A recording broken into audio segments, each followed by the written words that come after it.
All right. So the final piece of the puzzle here, when talking about 15th century Europe, is the maritime exploration. This is, commonly known as the Age of Explorers, and for good reason.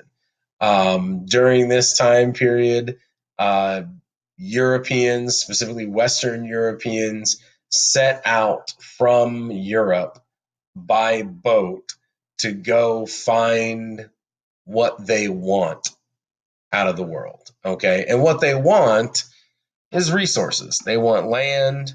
They want access to these African and Asian trade goods. And they don't want to deal with A, the Italians who basically have monopolized Mediterranean trade, and B, they really don't want to deal with Muslims because there's still a whole bunch of dislike and hatred and tension between those two groups. Remember, Muslims aren't pushed out of Western Europe until 1492, right? So you need to remember that all of these early 15th century explorers are economically motivated, right? This isn't just exploration for exploration's sake, because at the end of the day, they're not finding anything new. Europeans may not have had an accurate map of the African coastline, but they knew that Africa was there. They knew that Africa existed. They knew that there were places with people with darker skin who had gold and salt and lots of things that they wanted, right? Um, Europeans may not have known a route to the Indian Ocean trade, but they certainly knew that the Indian Ocean trade existed because they had been buying goods from it for, you know, years now. So the early driving force behind all of this maritime exploration is the Portuguese, which makes sense because Portugal is a rather small, not very well populated country. So they are they have a much greater incentive to find new outlets and new resources than say a bigger state like France or Spain. And the Portuguese invest heavily in shipbuilding. Um, Most of this is sponsored by a wealthy noble known as Prince Henry the Navigator. He founds a sailing and a navigation school in Portugal where he goes on to train and sponsor some of the great Portuguese explorers like Bartolomeu Diaz, Vasco da Gama. Now, the Portuguese also have the advantage of the fact that they are able to borrow heavily from the Italians and the Muslim world when it comes to building their ships, right? They begin to adopt Latin sails, which they are borrowing from the Muslims who borrowed them from the Chinese. They begin borrowing ship designs like the caravel from the Italians.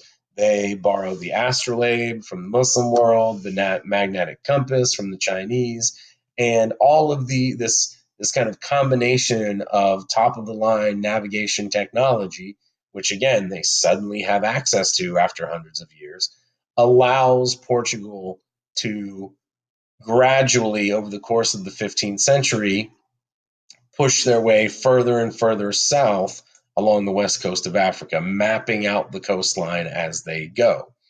Now, again, this is economically motivated. So this isn't just cartography that's going on.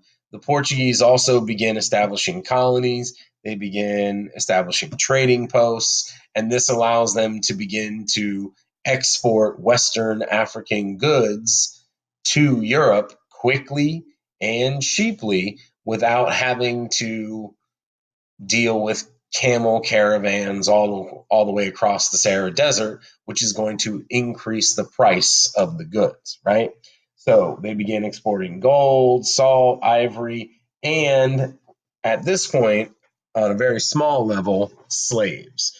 And this is important because this is kind of the incubation period of what's going to go on to be the Atlantic slave trade, which is probably one of the most awful periods in world history, but it plays an incredibly important part in the history of the Americas, right?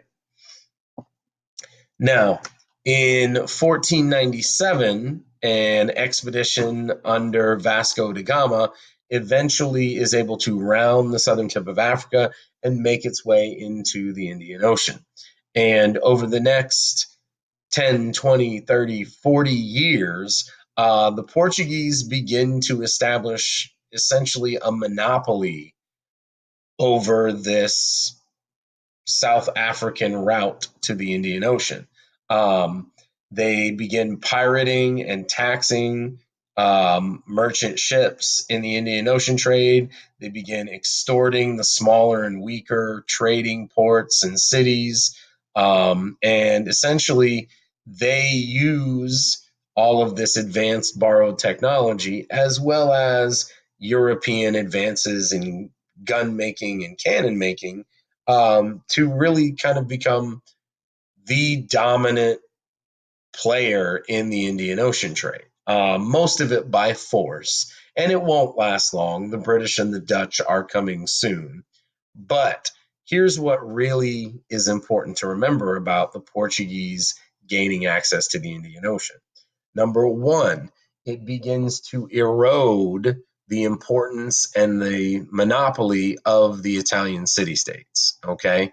Now, those Italian city states still dominate the Mediterranean trade and they still become and stay very, very wealthy, but they're not the only avenue to get access to Asian and African goods now.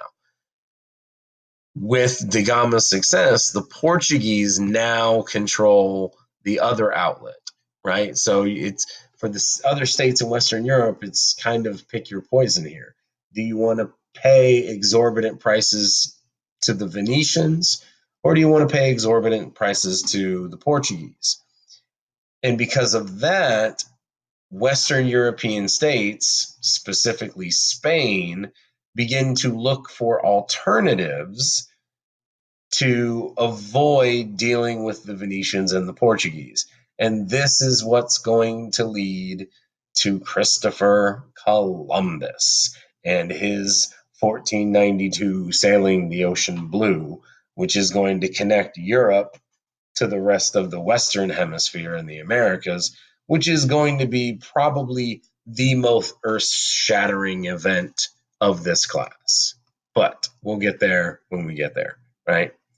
So this diagram gives you an idea of the pinnacle of kind of Portuguese sailing technology in the 15th century, right? You can clearly see the borrowing of the lateen sails as well as the the traditional square top sails that were actually adopted from the Vikings. But this is your top of the line naval technology for the 15th century, right? Is the caravel. This is the ship that enables Portugal to basically run rampant in the Indian Ocean trade.